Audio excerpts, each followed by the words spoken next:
Welcome to the Joyful Mate podcast. Join your joyful journey mentor, Anthony Hartcher, as we explore the path to inner joy and fulfillment. Each episode we dive into the science of happiness, share personal insights, and invite you to be part of this interactive book writing adventure. You'll hear from experts in the field of joy, happiness, and fulfillment who will share their wisdom and experiences. Let's embark on this journey together. Let's make happiness part of your everyday. Welcome on the Joyful Mate podcast. How are you, Maddie and Morgan? Good. How are you? I'm doing fantastic. And let's bring the Joyful Mate listeners up to speed with who you are. We've got a bit of a joint duo here. We've got Maddie on my right and Morgan on my left. I'm not sure how you're seeing the screen, but certainly once they start talking, you will understand who's who. And look forward to it's not the triple M, but it's the double M show. So we're going to be talking about anxiety and understanding anxiety, what it is, what we experience, and what we can do about it, how we can manage anxiety. And we've got two experts with lived experience who are going to share what anxiety is to them. But before we get into that, we need to do our intros. So, Maddie, over to you. Yeah, so I'm Madeline, or Maddie Obana, and I'm a third-year student at Boston University studying both psychology and biology. And I guess a few interests of mine are art, kind of anything related to art. I love painting, I love drawing. Volleyball is a fun pastime of mine that I always like to enjoy, and also exploring and hiking is another one as well. So that's a bit of me. Awesome. And then I am Morgan. I am also a third year at Boston University, originally from Wisconsin, and then moved to the East Coast for college. I really enjoy anything active, eating healthy, cooking. I was a gymnast growing up, so I really enjoy that. I'm still on the club team now, so that's been really an awesome little physical outlet for me as well. And yeah, it's a little bit about me. What was incredible in terms of what you both shared around your interests are things that are also well known for helping with anxiety and mental health. So it's really interesting. Like, I interviewed a art therapy practitioner on the podcast. It was actually on the Health Up podcast, and we had a good chat about art as therapy and how to apply art and help with therapeutic outcomes. But she's obviously qualified in using art as therapy. So that's really interesting that you have that, Maddie, as one of yours. And cooking, Morgan. So, cooking can be very therapeutic in itself as well. So it's, yeah. Yeah, we talked about that as well, because we were talking about how we both really already seem to be enjoying things that are good for us. And I don't know if that was something that developed over time or something that we were just naturally more interested in, but for sure. Yeah, so I really, because you've both got an interest in anxiety, hence why you're doing a research project around anxiety and a study in that area. So I'm really keen as to why you're interested in anxiety. Yeah, I think for me at least, I know a lot of people who struggle with anxiety, and I didn't really understand that until a few years ago, I think. I didn't realize how big of an issue it was. I think also just not knowing, I guess the past 3 years being a psychology student, I learned a lot more about it, and I was surrounded a lot more about knowledge and just knowing more people. But I think I actually began to struggle with it myself, and I noticed it around worrying about academics, athletics, friends, and social settings, and also just I think it's good to have anxiety. It's a natural response to stress. So it's good to have it in terms of our own survival and being a human being. But I do think there's an extent to where it starts kind of honing in and I guess, interrupting your own ability to be happy and just experience life. And I was actually reflecting with my brother the other day that sometimes I think I worry a bit too much, and I can't. When I'm walking down the street, I'm worrying, oh my God, am I gonna get kidnapped? Or am I walking weird? If someone looks at me weirdly, what's wrong with me? And I think I realized I kind of wanted to figure out a way to just experience that walk on itself, and maybe take a look at, that building is so beautiful. How is that constructed? What's the architecture behind that? And I think the past like few years, I didn't really realize that until I was just reflecting recently on it. So I think in terms of like anxiety, I think I want to figure out how I can help myself and my own anxiety, but also learning about it in its own way is a great way to share the knowledge about it, because I know a lot of people also struggle with it. So I think, yeah, that's like my take on anxiety. Yeah, Maddie and I too have talked a lot about the prevalence within just females our age in general. Like in college, we are like girls that are we're 3 years in now, and I think that it was something that I didn't realize was so prevalent in the female population until I came to college. And then you kind of you meet other girls and you meet new friends and you talk about it, and just kind of realizing that everyone's going through a very universal experience and we're not alone in that. And I think that's really what like drove me and Maddie to really hone in on this and be like, what is something that we want to focus on? And for us, it was like, this is such a prevalent thing within our own population. We really want to learn more about it and help people and figure out how we can solve this without necessarily therapeutic interventions and just simple lifestyle choices. And yeah, I think that's definitely what started this conversation and guided us into this topic of anxiety. It's really interesting in terms of both of what you shared around experiences. And Maddie, I can resonate with having experienced anxiety and actually not know that I was experiencing anxiety. I had no idea what it was. It was a funny feeling in my body, and it was like, I guess could be described as a sort of like a panic attack. But at the time, I just thought I don't know what it is, but it just comes and goes. Like it comes in certain situations and then it's not there. And I had no idea what it was. And I recently caught up with a friend as well. Like, you know, in terms of when I first experienced these real panic attacks was probably in was it late 30s or early 40s? So well into life, right? So having no idea, you know, what I was experiencing. And as a male, it's sort of like, she'll be right? Just, you know, we'll just not worry about and not even talk about it and just keep going. And I caught up with a friend who then, you know, shared that they'd been through depression or, you know, experiencing really bad depression. And I said, oh, why didn't you reach out to me? You know, what you know, how come you didn't contact me? You know, I'd love to help you. You know, I really want to help. You're a great friend. And they said, I had no idea that I was experiencing and what I was going through was depression. And so I think it's really helpful to actually just start with what it is, because some people experience it without knowing. I mean, it is, as you shared, Morgan, it is a lot more well spoken about today, or open. People are more open about talking about it today, and they're more aware of what it is through social media and whatnot, and the accessibility of information, and certainly more open to talking about it. So let's get on to what is anxiety and what we might experience when we're going through anxiety. Yeah, I remember learning in one of my classes that actually anxiety and excitement are physiologically the same response. Like our body is doing the same thing, and it's actually in the cognitive appraisal step where we're figuring out what are these emotions that we're feeling. And I think for me, I started feeling anxiety when I was in gymnastics. I think it was maybe middle school, early high school. And I remember being like, am I excited right now? Am I nervous? Like, what is this that I'm feeling? And it was not until I actually would throw up before meets. I would be so nervous and I would work myself up so bad that I would vomit because I was so anxious and nervous about it. And I was like, oh, so this is not excitement that I'm feeling. This is something not as fun as excitement. I'm really nervous right now. And I think it was that really jump-started this journey for me of figuring out what I was experiencing and how I can deal with that and work through that, especially being in a sport where like it was just me performing. I wasn't working with the team. I didn't have other people to rely on. It was me out on a beam, and I was there, little 13-year-old Morgan, shaking and like so nervous. And so, yeah, I think for me, it was really that started this journey of figuring out what anxiety was and how I can work on it and really use it in a productive way rather than like such a detrimental way for me.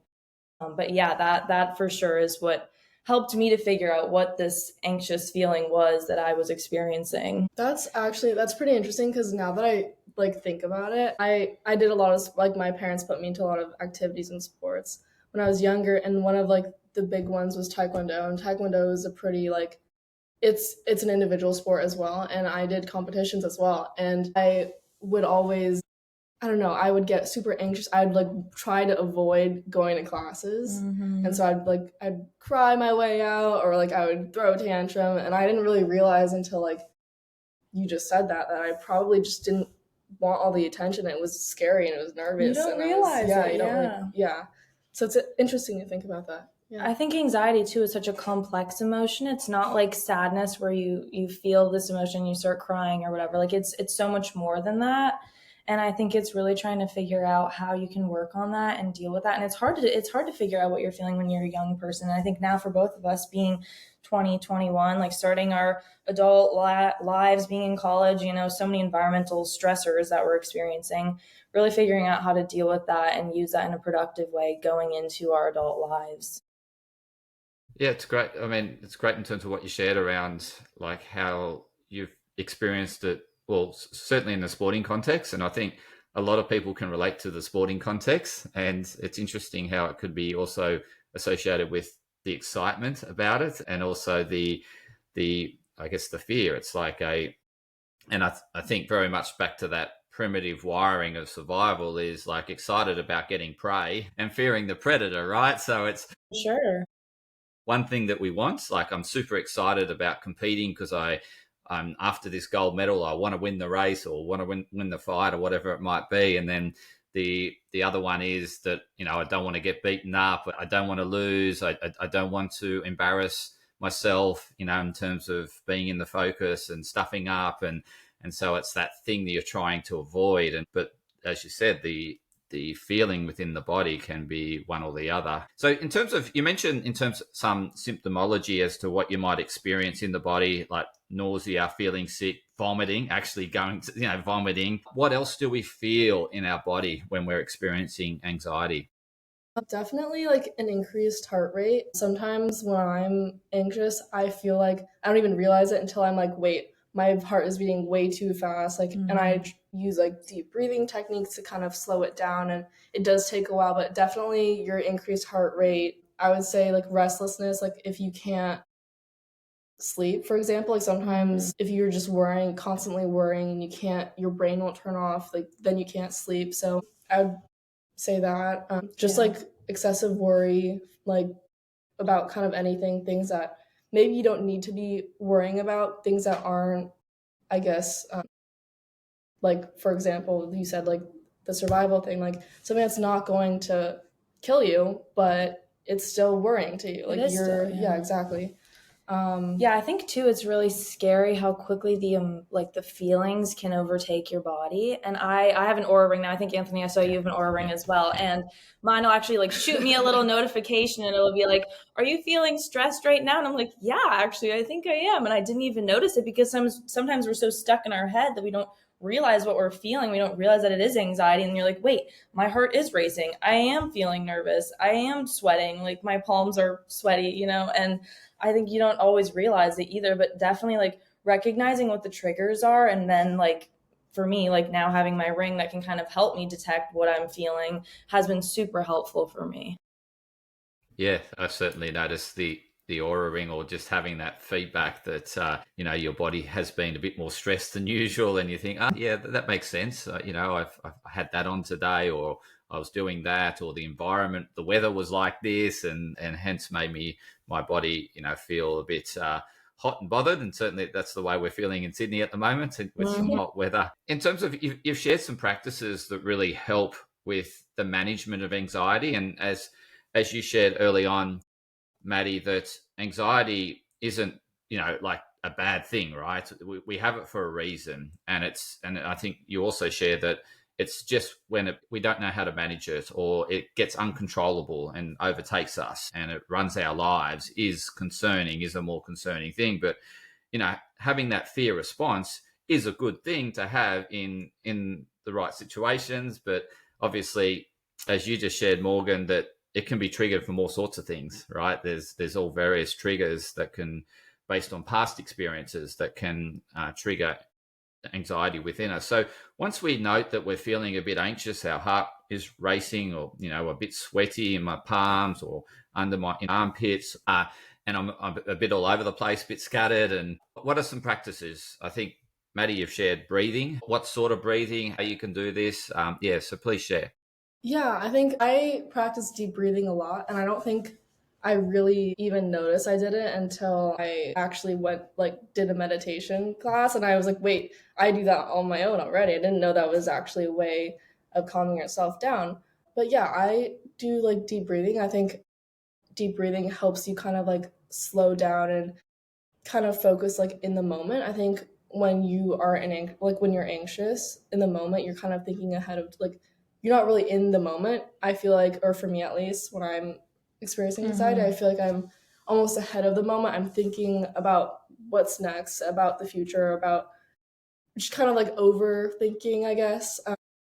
But like I think when you take that time to breathe for like at least breathe in like 5 seconds, breathe out 5 seconds, it slows down that time and kind of grounds you almost. I think grounding techniques are also really important. Taking a class right now where we talk about being grounded and the importance of making sure you know where you are and that you feel like happy where you are and content and you are acknowledging the space that you're in. I think that's a really big part of it. Like acknowledging we are sat in our apartment right now. Yeah. Or when you're walking around outside, acknowledging like the senses, like I was saying earlier, like I want to be able to acknowledge the beauty of like the clouds or like the architecture or stuff. I think being able to like just take that second to breathe and look around and admire is a really big technique that I use personally that I find very helpful. So yeah, do you have any? Yeah, I think for me, I would love to say that it was something I figured out on my own, but it definitely wasn't. I started practicing yoga when I was 15. I think that was like peak COVID time for us in America. We were locked down, we were all at home, and I really got into yoga and learned so much about what that could do for me both mentally and physically, and really learning to be more present. When I was able to then go back into the studio too, I got really really close with my yoga studio instructor, and she would really talk a lot about square breathing and just being present. It's a barefoot thing, like you're very connected to the earth, you're grounded, and I think that really helped me just kind of get away from my regular life and the stretches of that, and like going into a yoga studio where the lighting was dark, it was comfortable, it was warm. And I think that was really awesome for me. And then when I got into college, I actually started therapy as well. And so one of the very first conversations that I had with my therapist was about breathing and how we can, I mean, like, anxiety in general is a very primitive response that we've learned, and it comes from our fight or flight response, our autonomic nervous system. And we talked about cold showers and how we can throw ourselves back into a more relaxed state, and just working on that too. And like me being a neuroscience major, learning about how we can deal with that from a scientific perspective, but then also realizing what works for you personally and what might not work for you as well. It's kind of a trial and error for sure. Absolutely. I think what you've both shared is, techniques that work for you both, and you've found that they do calm the nervous system and tell the nervous system it's okay. There's not a tiger in front of me. There's my life's not threatened. And I think both of you shared how, like the triggers can be things from the past, right? And that will take you to the past, will take your body back to that past experience, and you feel the way you felt in that past experience. And or it could be the future, right? You're worrying about the outcome on the balance beam or the outcome of you in the taekwondo fight, and so then our mind jumps to the future. But both of you shared that when we get centered and present in the moment, and we acknowledge that no, my life's not at threat here. Calm down, buddy. That's really what we need to do, is get present and get centered and tell our nervous system that, hey, I'm not going to be eaten in this moment. um,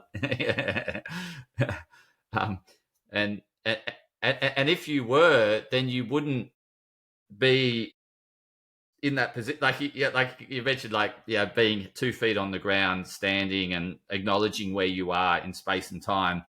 I'm thinking if there was an attacker or a predator, you would have been running already, right? There's no tiger in my yoga studio for sure. Yeah. Yeah, I was gonna say like I think also like the techniques like that we were talking about are definitely like, or mine at least is definitely like in the present time, like when you feel like that anxiety coming on. I think Morgan was sharing, kind of like when you feel overwhelmed and like it's not like in the exact moment, like I think reflection is also like a really big thing that helps me specifically as well. For Like sure.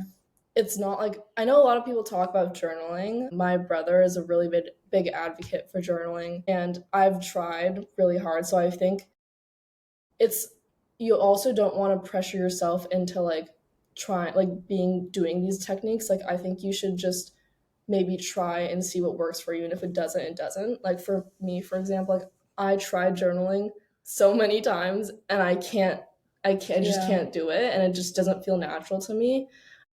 And we were talking again the other day, and I was saying that like I think talking to people is my way of journaling almost, like getting that out and like being able to like actually talk about something. I will talk about something and I won't even realize it. Like earlier today, I don't even realize it until you say something, and then I'm, oh wait, like yeah, exactly. maybe I am feeling that way. So I think that's also like a great way to like, I don't know, just like practicing different things and seeing whatever works for you and whatever feels the most comfortable for you. But do you practice any like anxiety kind of like just like grounding techniques?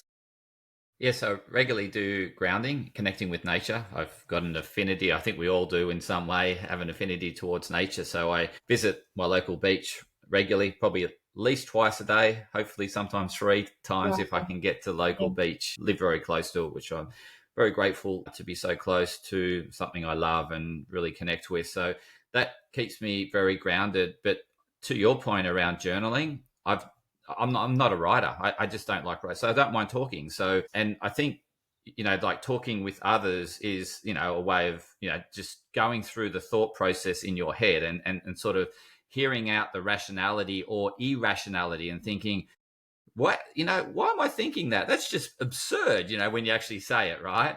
And so I actually do that talking to myself. So I'm not someone that will just go and talk to my best friend, and that works for some people, is extrovertedly sharing what's going on in their head. I more do the reflection, like you said, allow that reflective time, but process it through my own head and hear myself out and go through. So I've actually made that a big part of my day now, is reflection. And I've found it's really helped manage stress and manage anxiety and help me be more productive, actually, by actually slowing down. For sure. Yeah. It's so good. We don't do enough. We tend to just think that we need to have an organized day with every slot filled, like, and get worried if we haven't filled up the day. But to me, I love the space in the day. That's what I look forward to, is the space. But then I think the other important thing is only allowing things to take that space are the things that are important to you. There's nothing more frustrating and can create anxiety is doing things that you don't like doing, right? For sure.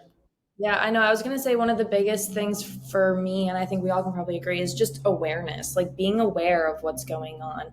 And whether you're scheduling out your day or not, like being aware of those feelings that you're experiencing. And like you were saying, Anthony, how you take time and you just sit with yourself and you actually enjoy the space now and you enjoy that. And I think that's such a special thing. And that's really awesome. And I think it's great to just be aware of what's going on in that moment, whether you're like experiencing anxiety or not. And like when you start feeling those things, like your racing heartbeat and your sweaty palms, noticing that and realizing that and being able to stop that from turning into like a full-blown panic attack. Or and I think just like being aware of that and working on that has been really, really great and very, very great for me. Yeah, I totally agree. Like it's picking it up as soon as you can, like you said, like recognizing, my heart rate's elevating. Oh, have I been triggered here? Oh, okay, now I'm going to get grounded, or I'm going to slow my breathing, or I'm going to work through what's triggered me and why it's triggered me, and start, cognitive reappraisal of that.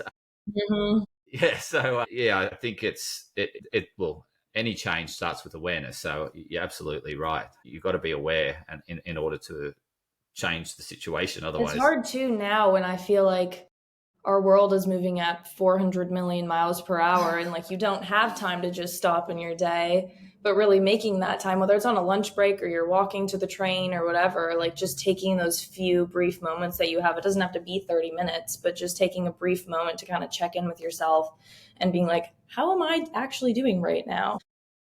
Yeah, it's a good point. And Maddie shared that, when walking in the streets, just observing, like actually acknowledging what you're walking past. Oh, that's a beautiful historic building, and just being very present with your movement. Like, I think too often we just get so forward orientated, or we get so drawn back into the past, and we're just, out of the moment. Yeah. So I think what you shared, Morgan, is fantastic. It's that, in between meetings, what can you do to get present again and remain in a steady state, or a very present and centered state? For sure. And in terms of your research project, please share with the Joyful Mate listeners as to what you've set up and what you're looking to accomplish out of your research project, because I'd like to take the listeners on this journey with you in terms of what you're doing and what you're researching and experimenting. Yeah, so we have started a website page where we are kind of going into like some brief information about our topic of anxiety. It's called the Wellness Project. We started it last week, and we are running some experiments just to kind of really dive into how we can mediate this anxiety that we're all experiencing. And so Maddie's going to be focusing on exercise and how implementing running into your schedule can kind of help with that. And then I'm going to be running a low added sugar diet, just to kind of see how that is impacting our cognitive functioning, and really just dealing with anxiety, and how we think that these things, these small lifestyle changes can help us improve our daily functioning. Yeah, so we were thinking also, because for me at least, I know a lot of people who take medicine for their anxiety, and I think we just, I don't know, we were looking for more lifestyle changes or habit things you can change in your own lifestyle that can help you without having to like get a medication. And so one of those things was running. So running, or kind of exercise just in general, can really help get more like blood flow and oxygen to your brain, which increases like thinking, your nutrients, everything. Kind of like, it also increases the endogenous opioids, yes. And then also talking about like lowering cortisol levels in general, and the stress response that we're experiencing throughout our day. Yeah, so that would increase dopamine and lower stress. So that's like another, well, we're kind of using big words, but it's basically like you lower your anxiety and you become more happier and in the moment kind of thing. And so basically what we're doing for running, we're both also doing this to see how this lifestyle change affects us. But so we're running and seeing how that goes.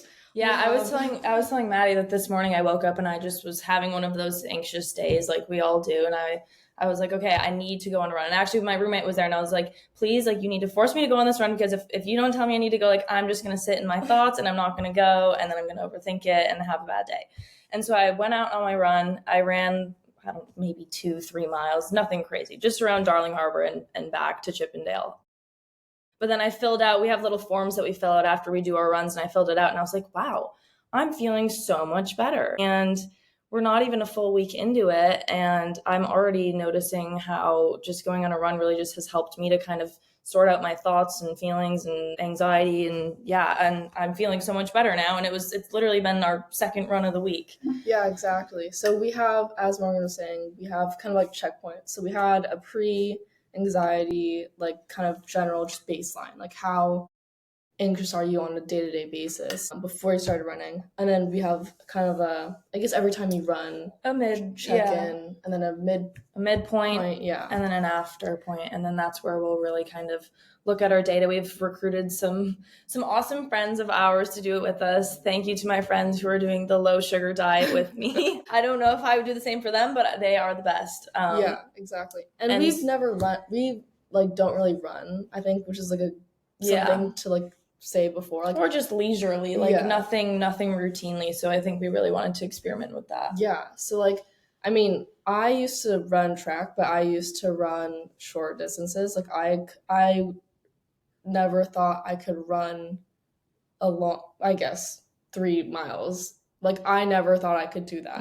And I literally just did it yesterday, 2 days ago, which is amazing to think about. But it's also just, I feel like I've only ran like 3 runs, and I already feel like when I'm in that moment, I feel so grounded, and I feel like I have the time. My thoughts clear. Like, I don't have like 500 thoughts in my brain where I'm trying to sort out and like figure out. So it's a great way to start off your day. And I missed my run this morning, and I'm already feeling a little like antsy, but so definitely I think it's already affecting us in a positive way. For sure. Yeah. I think too, like for me, it's hard to overthink when your legs are sore and you're sweating and it's 90 degrees out Fahrenheit. Exactly.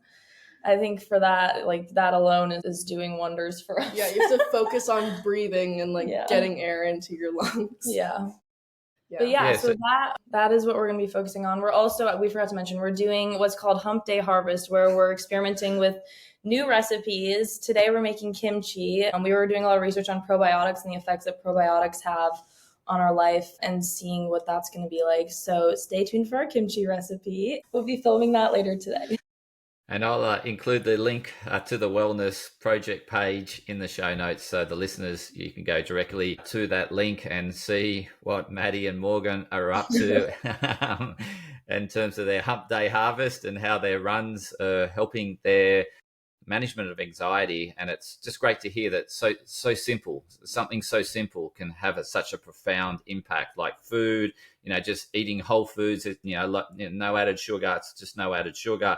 And then, running, just getting out and doing a basic thing that you just need a pair of shoes. Some people run barefoot in the park or down the sand. So you really don't need a lot to actually, run. And, like everyone can run. It's not like, provided you're physically able to run, but it's something that's quite accessible and cheap and easy and so fulfilling, because you both sound very fulfilled from doing your runs and you look forward to it. And Maddie's got ants in her pants at the moment, so she needs to go for a run.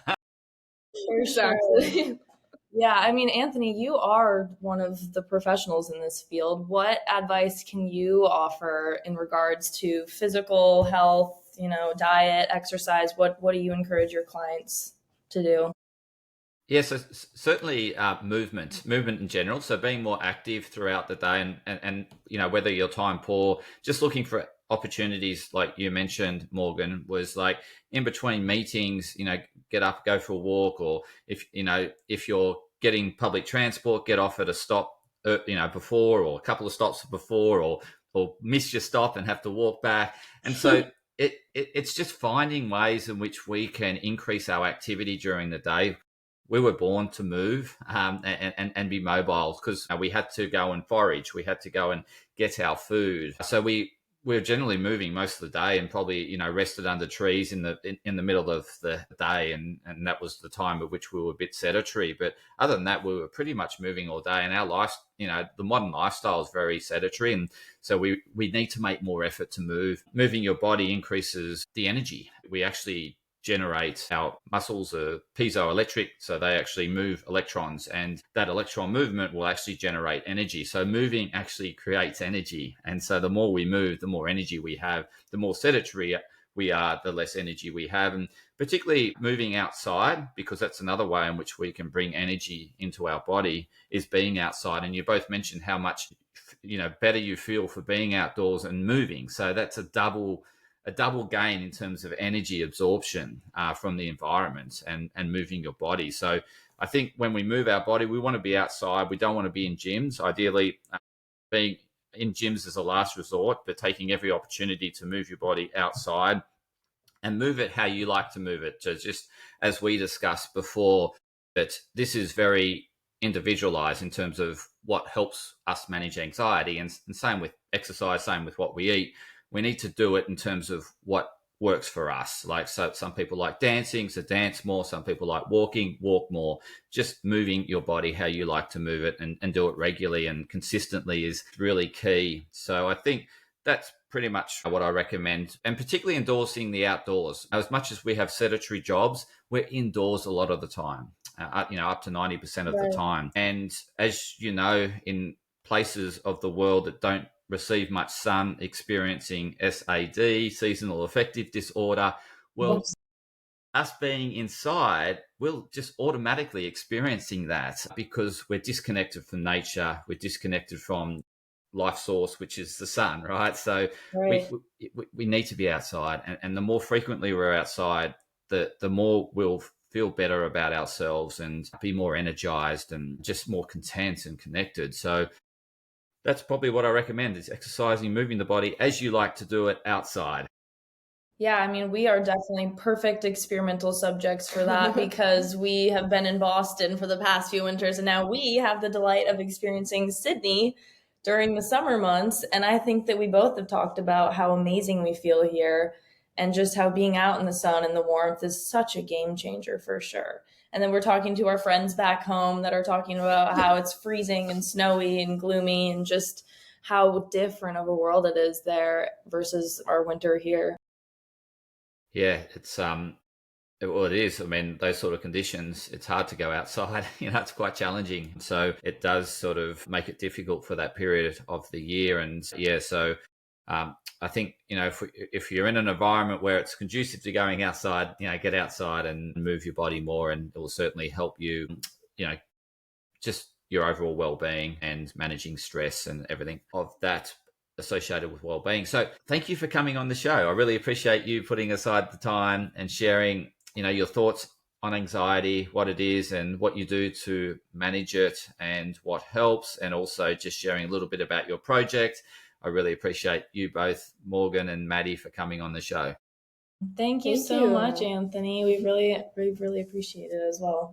Oh, you've been superstars. You've really embraced the opportunity to share what you love researching and studying, and you can see why you both will be great neuroscientists and psychologists respectively, because you really are into what you're studying and you're applying it, which is great. You're learning and developing at the same time, which is essential for growing and thriving. So well done. And to the Joyful Mate listeners, please share this episode far and wide. Please also like and subscribe. It really helps to grow the audience of the Joyful Mate podcast, because this is all about bringing more joy, happiness, and fulfillment to your everyday. And we had the special privilege of having Maddie and Morgan share what helps them stay more centered and grounded and experience more joy, fulfillment, and happiness. So thank you, everybody.